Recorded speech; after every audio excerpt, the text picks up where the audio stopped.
your enzymes, you have to be aware of that, okay? And the ideal situation would exist if each organ of the body had at least one enzyme not found in other organs. Unfortunately, that doesn't work.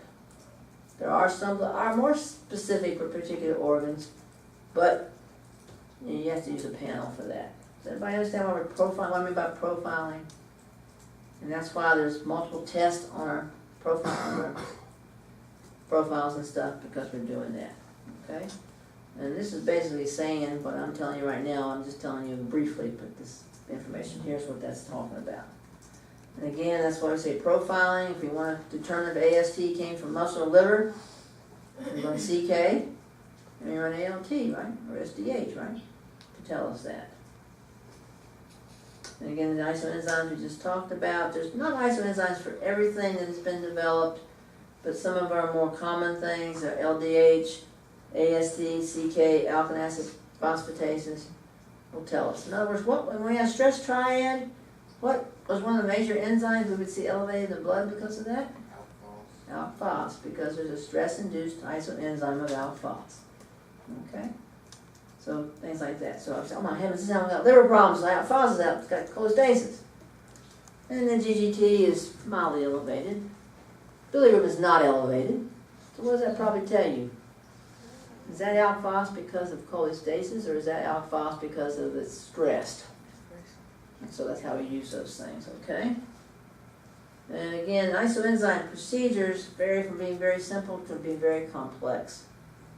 And so that's one of the problems. Like I say, we can use them in veterinary medicine, but we can't afford to do them, okay? So here is basically a summary of the factors that affect serum enzyme activity. In other words, how high you might have an elevation of, the methods you're using it, and unfortunately also the laboratory doing it. They can be using exactly the same methodology in two different laboratories to get two different results. So you have to use the normal values that that individual laboratory has established to compare it to. Also the subcellular location. In other words, if it's just in the cytosol, minor damage can tell it to come out, right? What if it's in the mitochondria, though? It's going to take more damage. Okay, where it is. What if it's in the nucleus? Is that going to come out very easily? Is that going to have severe damage? That's severe damage. So basically, in the degree of cell injury. In other words, just having a few cells damaged in an organ, that's not going to give you much. All right, the rate of enzyme degradation or excretion. In other words, if it degrades very rapidly and you don't run your sample right away, what's the likelihood you're going to see elevations? You're not. Or if it's something that's released into the blood but is readily excreted by the GI tract or the kidney, what's the likelihood you're going to see elevations in that stuff? Not very.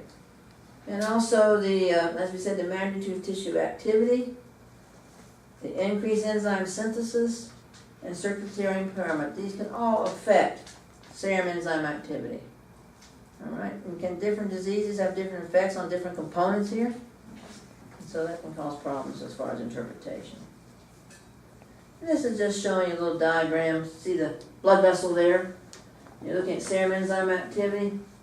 What causes it to increase? The rate of release is going to be affected by where it's located, how much injury there is, it's the degree of cell injury, and the magnitude of activity, and also increased enzyme synthesis is all going to affect the levels in the blood, right? And the methodology for determination is going to determine how accurate your results are and how rapidly it's excreted. If an enzyme that comes from a damaged cell gets into the blood and it goes out immediately, what's the likelihood we're ever going to detect it? None. So all these are factors which affect how accurate interpretation we're going to get from looking at a particular enzyme elevation. You all with me on that? It'd be nice if none of this existed, and if it's in there, it's there, and it means you got problems, right? But this is the real world. We don't have that luxury. Okay? And we're going to stop there. And this afternoon we'll meet in here first, go through some PowerPoints on cytology, then we'll go up to the 5th floor, and y'all will do a cytology of yourself and look at the results. And I guarantee everything you all make is going to be thrown away and burned so that nobody can get your DNA and do things with it they're not supposed to do, right? Now, I also have your